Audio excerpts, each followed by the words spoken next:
Thank you for staying with us thus far. It has been such an insightful day. I hope that you are listening well and taking notes so that you will know how to invest in paradise.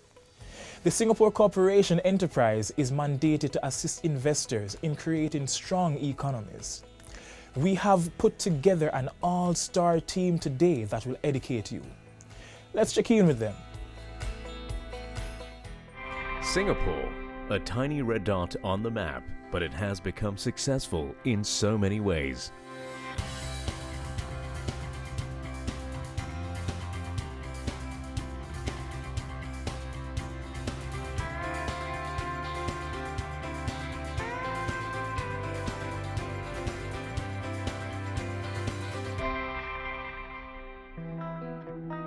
Many countries have shown great interest to emulate Singapore's success. As a result, Singapore Cooperation Enterprise was formed. SCE was set up by the Ministry of Trade and Industry and the Ministry of Foreign Affairs of Singapore in 2006 to respond effectively to the multitude of foreign requests and share Singapore's developmental experience. Good governance is the key to a country's economic development, social progress, and general success. But it proves elusive for many emerging economies. Singapore has earned a reputation for competent governance. We receive many requests from foreign heads of government for what they call the secrets of Singapore's success. They want to learn the techniques and technology of our government system. They are keen to understand Singapore's approach to leadership and public service. They seek the X factor behind our policy innovation and execution. That was the reason for starting SCE in 2006. We wanted to share our experience and best practices with those who felt they could benefit from them. SCE brings together experts and practitioners who built Singapore. Beyond training and putting in place systems, it hopes to impart the insight that the key to success lies in people, their values, and willingness to learn and do. SCE works closely with Singapore's 16 ministries and over 60 statutory boards to scope out and tailor solutions to match the needs of foreign governments and help meet their development objectives. SCE serves as the focal point of access to expertise from Singapore across its public agencies. Its mission is to lead in public sector collaboration projects with foreign countries so as to build long-term partnerships with foreign governments and generate economic spin-offs for Singapore's private sector. SCE has been engaged in various modes of cooperation with other countries to share with them Singapore's experiences in a wide range of public sector areas. SCE takes on the role of an aggregator and project lead, working alongside partners from both the public and private sectors. SCE has been working in over 50 countries in these key regions. In 2012, SCE became an integrated arm of IE Singapore, which was later merged with Spring Singapore in April 2018 to form Enterprise Singapore, the government agency championing enterprise development and supporting the growth of Singapore as a hub for global trading and startups.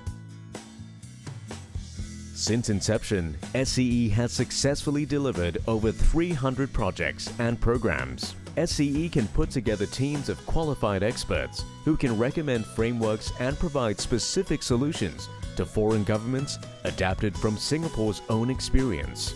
Project implementation is perhaps the most pragmatic way to adapt Singapore's experience overseas. The process could include an advisory phase and also training programs, both in Singapore and the host country.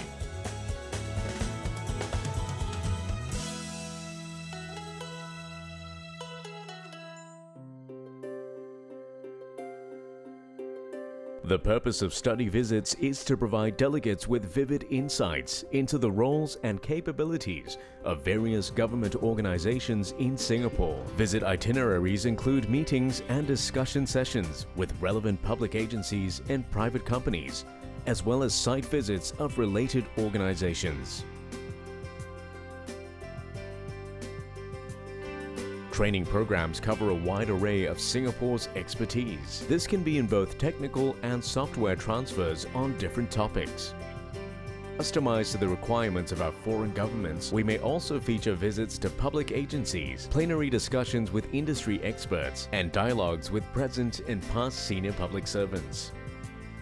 SCE welcomes all requests for collaborations and partnerships. We look forward to contributing a meaningful role in your developmental journey.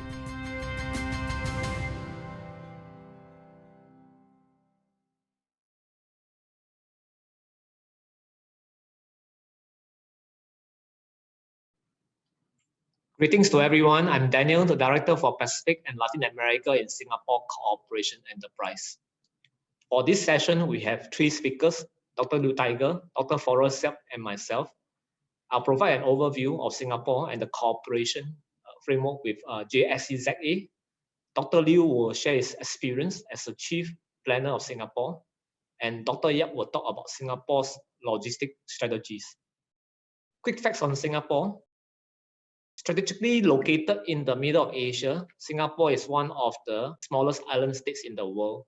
Singapore became independent in 1965 and is today home to 5.7 million residents, of which about 2 million are foreigners.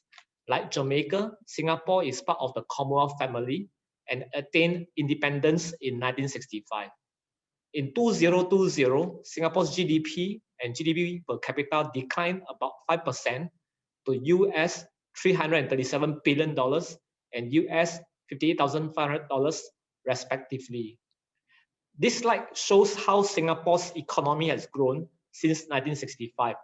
Singapore started from a very low base, but has managed to progress to first world in one generation. Singapore has also done well in international rankings on various areas such as competitiveness, ease of doing business, and logistics performance. The going is not always easy, but Singapore has always been able to bounce back quickly after every dip. The same resiliency can be seen in Singapore's fight against COVID-19.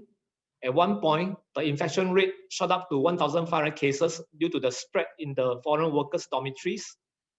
The situation was bleak, but the government was able to bring the numbers down quickly within 6 months. In fact, Singapore is now supporting the global war against COVID-19 through the distribution of vaccines in the region. Singapore's development experience. Dr. Albert Winsemius, Singapore's advisor from 1961 to 1984, attributed the success of Singapore to the ability of the government to formulate and implement effective policies. It is definitely not a miracle. It is the ability of the government to plan, coordinate, and optimize the 4 factors of production. The government regularly reviews its economic strategies and transforms the economy according to the new trends and global challenges. The most recent review of the Singapore's economy was in 2017, and with the outbreak of COVID-19, the strategies are currently being enhanced. Mr. Lee Kuan Yew, the late founding father of Singapore, and his team of first-generation leaders have built Singapore based on sound principles and values. This strong foundation has enabled Singapore to be politically, socially, and economically stable, making Singapore an attractive destination for investments. The government is also at the forefront of making Singapore an easier place with unique IDs for the companies to transact with the government, single platform for all matters relating to business licenses, single platform for construction permits, and now the network trade platform for cross-border trade. Singapore has adopted a people-centric approach in its national development from the onset. When Singapore attained independence, the government has set its vision to house a nation, not just to build a city. To rally the nation in its fight against COVID-19, the government organized events such as nationwide singing of national songs from within the homes during the circuit breaker to thank frontline and migrant workers. Singapore is a small island state with no natural resources. The government worked hard to develop and harness the potential of the 4 factors of production. labor, land, capital, and entrepreneurship to keep Singapore competitive so as to attract investments. For labor, the government maintains industrial harmony through tripartite partnerships with the union and employers. The government also actively conducts workforce planning to prepare workers for current and future economic needs. The government has invested in a world-class education system and is now promoting lifelong learning among the citizens in order to meet the challenges of the future economy.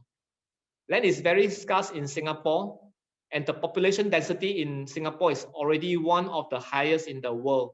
The government uses master planning to ensure that the land use is optimized and that there is a balance between the needs of the present and future generations. Master planning helps reserve large parcels of land for infrastructure developments and their future expansion. Master planning also takes into consideration of environmental and heritage factors and supports the development of communities. Capital. When Singapore first became independent, it has to rely on foreign direct investment for the precious capital, technology, and transfer of knowledge. Today, Singapore has built a healthy ecosystem of multinational companies, government-linked companies, small and medium enterprises, and startups to support Singapore in its next leg of economic development.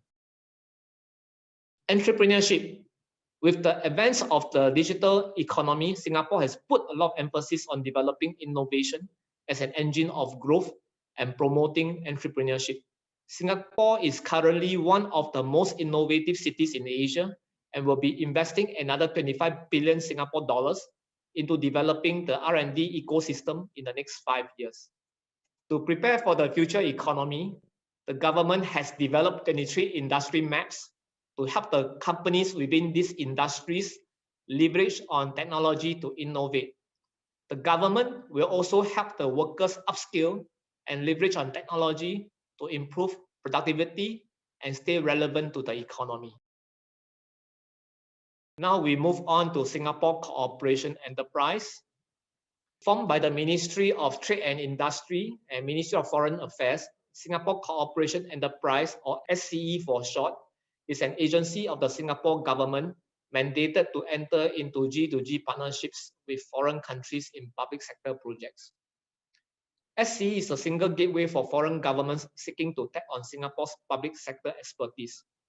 SCE is able to walk the talk and will be able to support the implementation of the recommendations in the advisory or consultancy studies. However, we do not participate in tenders and operate on a cost recovery basis. SCE takes a holistic approach in developing solutions for partner countries. Hardware, software, and hardware are in the equation.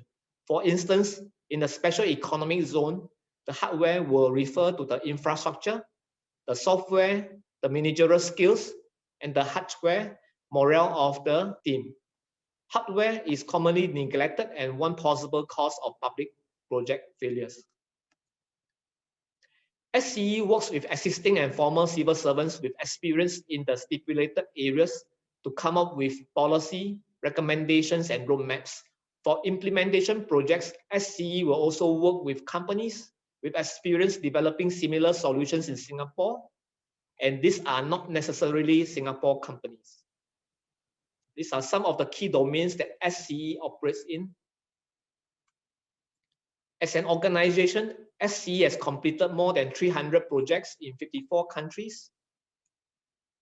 In Latin America, we have collaborations with Mexico, Jamaica, Panama, Brazil, Colombia, and Peru.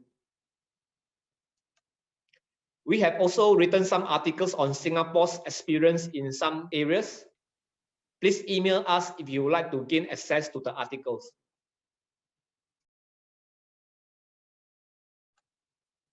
We shall now invite Dr. Liu Tiger, the architect of modern Singapore, and Dr. Forrest Seah to present on Singapore's master planning and logistics strategies, respectively.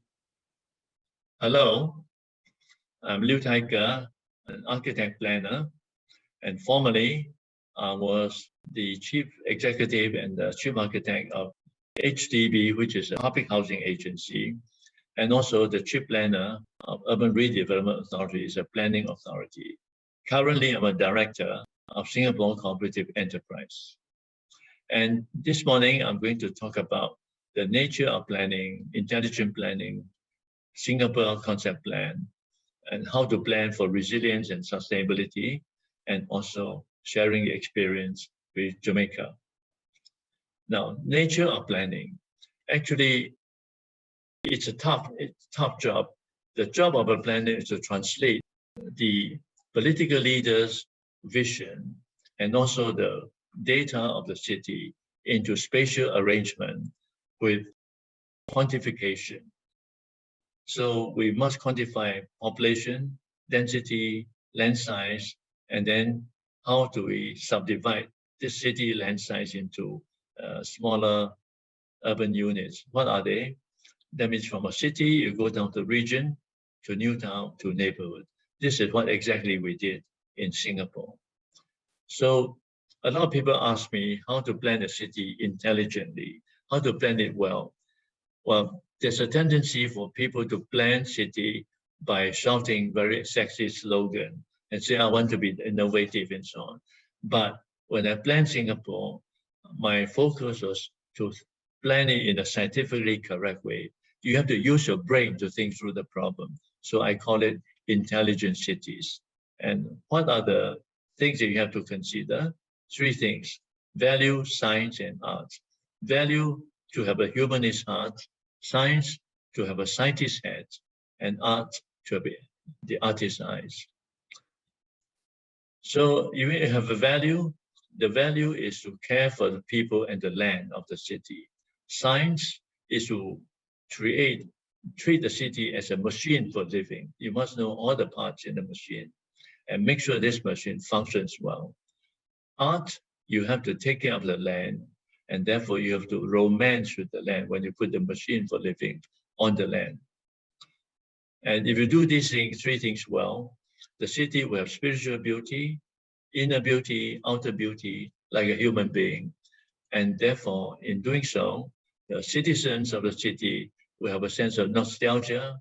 Because they live in a healthy city, they live in a beautiful city. Now, let me just expand a little bit more about the value for people and land. For people is to make their city, people in the city livable, and also their community resilient. Land, want the land in the city to be highly functional and also ecologically sustainable. And there are many considerations that a planner must consider at the same time when you plan. You don't think solve one problem at a time. You have to, everything you do, they have to solve many problems at the same time. And therefore, on the one side, you have to take care of the software. On the other side is the hardware, because for the software, you must have intelligent administration by the politicians and the government servants. And on the hardware side, you must have intelligent planning by the city planner. So a city planner must be able to multitask when he puts a drawing down. And you have to think intelligently. You have to understand the software side and incorporate the software needs into his plan on the hardware. Hardware, I mean, like buildings, the roads, and so on, this hardware. And have to complement each other. So that's a value. Then science, a city, a lot of people think of a city as one body. It's not, it's a family. So below the city, you have the region. Below that, you have new towns, and then urban family. So this is the plan of a city. But a lot of people don't understand what is a city, and therefore they just throw projects anywhere. And unfortunately, most cities I've been to look like the one on the right-hand side. Very few cities look like the one on the left-hand side. So if a city is the one like the right-hand side, it's just very confusing and not beautiful. So art, you have to protect the land, the nature, the heritage, and the land. If you protect the land, you give the city the soul. You protect the heritage, give the city memory. You protect the terrain, you actually make the city look more romantic. And how do we apply this concept into Singapore? First of all, we have to calculate everything we need to plan, put in the city. And then we put all the land uses according to the prototype I showed you earlier. And then that's how we produce a master plan. So just now I said we have to calculate everything. So first of all, you translate the words and data into a plan. The words in Singapore is towards a tropical city of excellence. In terms of quantity, of course, we calculated we need to plan for 5.5 million. We need 760 kilometers and so on. But of course, there are many more calculations below this thing. And then we have to put all these planning functions, the land uses into these prototypes, which I showed you earlier.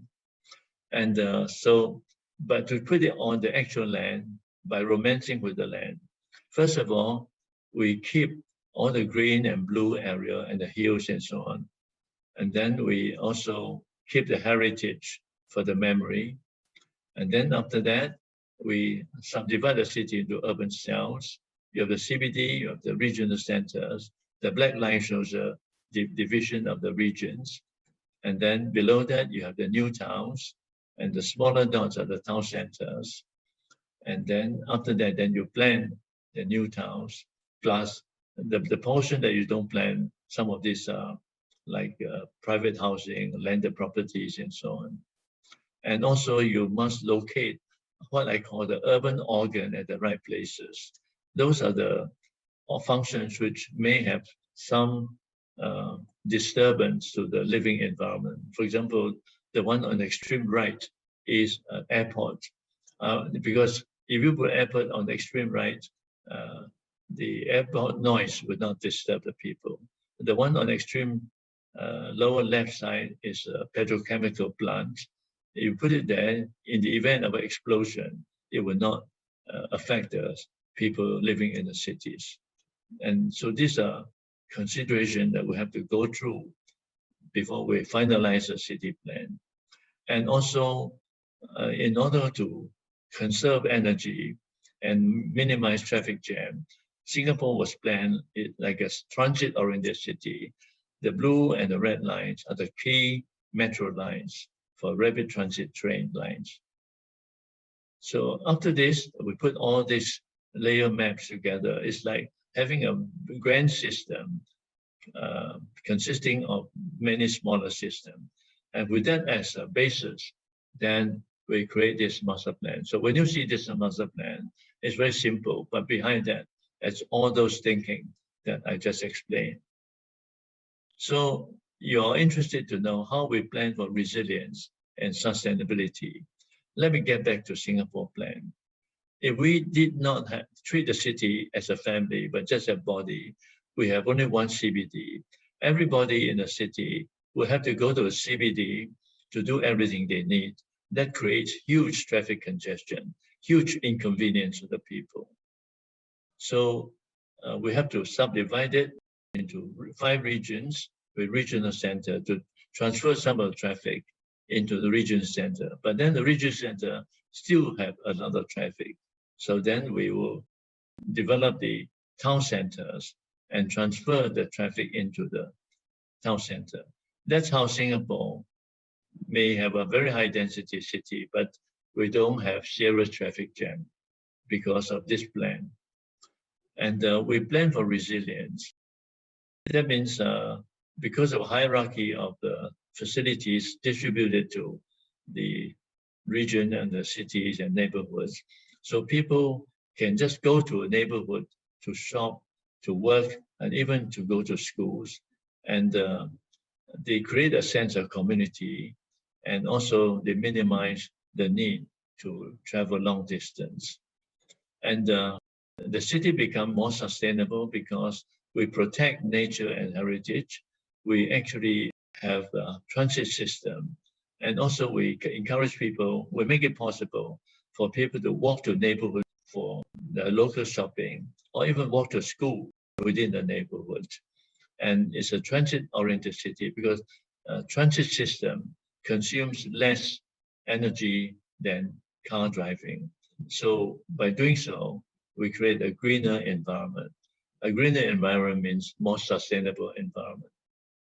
So to share our experience with Jamaica, we are about more than 10,000, 17,000 from Singapore to Jamaica.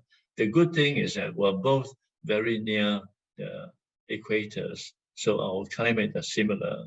But of course, Jamaica's climate is better than Singapore, not as hot. But in terms of Jamaica and Singapore, despite the fact your land is much bigger, Singapore is twice as big as Jamaica today.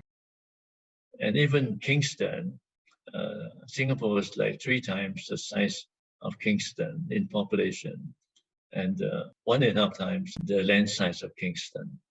But a master plan to a city is like a compass to a cruise ship. If you have a good compass, the cruise ship can bring you to the destination you want to go to. If you buy a bad compass, you may not get to the destination. So a good master plan is very important. If you have a good master plan, it can help your city to become a world-class city. If you don't have a good master plan, you may never become a world-class city. So it's important that we have a good master plan. And then you may ask me, since your density is so much lower than Singapore, your population size is so small, how can I share my experience in Singapore with you in Jamaica? My answer is that understanding planning principle is like understanding the grammar of a language. If you understand the grammar of a language, you can tell any story of any length.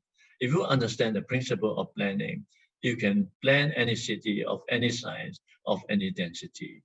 So our experience can still be shared with you in Jamaica. Why am I still, at my age, working so hard for other cities? Because if you create a good city plan, you create good, healthy ecology, good environment, you actually have creative citizens because of good school planning, and you also promote thriving economy. And with that, you actually create a city that people all over the world will respect you. It actually gives the people in the city a sense of dignity. At the same time, this good city will reduce the global warming problem. And therefore, I still want to work hard, and I still hope that I can be of help to you in Jamaica. Thank you. Greetings to our distinguished guests and audience. I'm Dr. Forrest, Head of International Trade Management for the Singapore University of Social Sciences. I'm actively involved in the logistic industry as an industry practitioner and advisor to governments on policy matters. Over the course of 23 years, I've been involved in more than 100 projects across the world, with the most recent being the countries of Mexico, Pakistan, and Singapore. I will now present the segment on Singapore's experience in logistics hub development. My presentation will cover 2 important topics. They are Singapore's logistic hub strategic framework and building resilient supply chains. These topics are of critical importance considering the impact of COVID-19 on supply chains and logistics activities, as well as the new international competition landscape presented thereafter. Singapore's logistic hub strategic framework can be encapsulated by 3 Cs. They are connectivity, capacity, and capability, which are in fact interrelated. Let me explain. By connectivity, the logistic hub position of Singapore is anchored by excellent international connectivity to all the major economies in the world, including the EU, US, and China. The Port of Singapore is a focal point for some 200 shipping lines with links to more than 600 ports in over 200 countries. A ship arrives or leaves the port every 2 to 3 minutes. Singapore is also the busiest port for container transshipment, accounting for 1/7 of the world's transshipment trade. Singapore is also a major air hub and widely recognized as one of the best airports globally. 73 airlines operate at Changi Airport, serving more than 150 destinations. Changi Airport is also the best connected airport in the Asia Pacific for international routes. On the aspect of capacity, superb international connectivity of Singapore is enabled by a world-class logistics and transport infrastructure. We can view Singapore as a mega special economic zone with cargo activities centered on the seaport, airport, and excellent land transport infrastructure in the country. According to the World Economic Forum, Singapore is ranked first among 141 economies in transport infrastructure. According to the World Bank's Logistic Performance Index, Singapore is also rated to have one of the best logistics and transport infrastructure in the world. These are major contributing factors for Singapore being consistently ranked as the most or one of the most competitive economy by world-renowned institutions such as the IMD and World Economic Forum. Turning to capability, Singapore is also ranked first in the areas of efficiency of seaport and air transport services. As a major seaport, median vessel turnaround time is only 15 hours, which is one of the quickest in the world. Changi Airport is also voted as the best global air cargo airport for performance, value, and facilities by Air Cargo World. This capability allows Singapore to effectively serve as the logistic hub and gateway to economic growth and development for major economic centers in Southeast Asia and the wider Asia-Pacific region. Let me now talk about how Singapore goes about building resilient supply chains, especially in view of the COVID-19 pandemic. In terms of connectivity, Singapore's hub status has spared the country from the worst effects of the COVID-19 pandemic. Looking at the seaport, container throughput volumes have returned to pre-pandemic levels, while bunker sales continue to outperform previous years. Most notably, the bunkering industry in Singapore has made a successful transition, with low sulfur fuel oil becoming the predominant fuel of choice sold to the shipping community. On the air side, air cargo volume is almost reaching back to pre-pandemic levels. On this note, Singapore will continue to strengthen existing connections to cities and to build new ones. The government will also go beyond physical connectivity to build digital and financial connectivity so as to streamline trade processes and improve efficiency of our seaport and airport for global supply chains. On the aspect of capacity, we will press on with Changi construction of a new Terminal 5 and a brand new automated megaport called Tuas Port, so that we can introduce new infrastructural capacity in time to meet future demand. In the second half of this year, Phase 1 of the new automated terminal at Tuas Port is scheduled to begin operations. When fully completed, Tuas Port will be capable of handling 65 million TEUs of containers annually. By 2030, the new Changi Terminal 5 will be completed. The new terminal can handle up to 50 million passengers a year in the initial phase of operation. To build resilient supply chains, we are leveraging on technology to raise productivity and boost capabilities. Through the Skills Framework initiative by Skills Future Singapore, the government of Singapore is putting emphasis on training and equipping existing workers with new skills to compete in the digital age.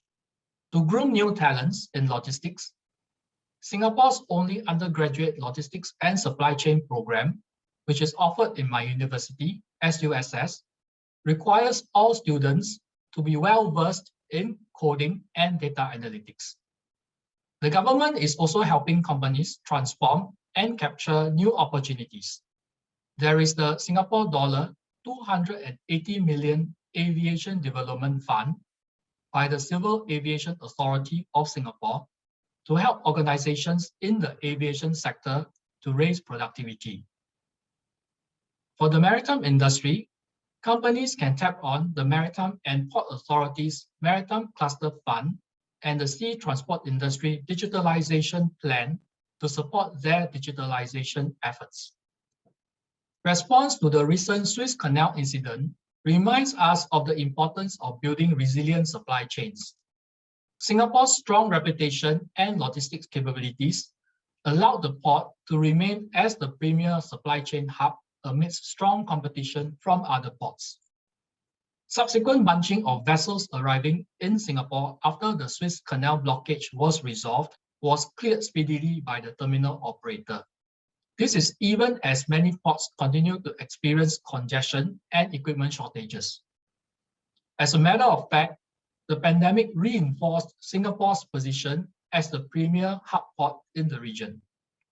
As a whole, the COVID-19 pandemic is a timely reminder on the critical importance of the logistics and supply chain sector as a key driver of our economies. In Singapore, the sector accounts for 1.4% of GDP and employs 86,000 workers across 5,300 enterprises. However, the sector directly supports another 52% of Singapore's economy. Not to mention, the sector is a crucial enabler of economic competitiveness, investment attraction, innovation, and transformation to higher value-added activities to bring about sustainable growth and development. I have come to the end of my presentation on the topic of logistics. Thank you for your attention. Thank you for the presentations, Dr. Liu and Dr. Yap. We shall now touch a bit on SCE's collaboration with JSEZA. Jamaica and Singapore enjoy a warm bilateral relationship, and currently we are working on a bilateral arrangement. JSEZA and SCE has jointly developed a logistics hub initiative framework to make Jamaica the premier transport hub in the Caribbean region. The logistic hub is a complex system with many stakeholders of different interests from both the public and private sector. Hence, there's a need to take a whole of government approach with the support from the highest level of authority. We are currently in the process of renewing our MOU and will start working on finalizing the scope of work on JLHI soon. I would like to end my presentation with this quote by our former Prime Minister, Mr. Lee Kuan Yew. A nation is great not by size alone, it is the will, the cohesion, the stamina, the discipline of its people, and the quality of their leaders which ensure it an honorable place in history. With that, I thank you. They said we have nothing. No land. No hope. Every time we look back on this moment when we signed this agreement which severed Singapore from Malaysia, it will be a moment of anguish. They said we couldn't survive. They said we have no labor, no skill, no infrastructure. Create the world's best airline? They said no way. Change the face of transport across Asia? They said don't even try. Turn the city into a nighttime racetrack? Engineer a plaster that heals artery walls? Is it possible? A $1 billion brand for gamers? Lead the world in martial arts? They said it was impossible.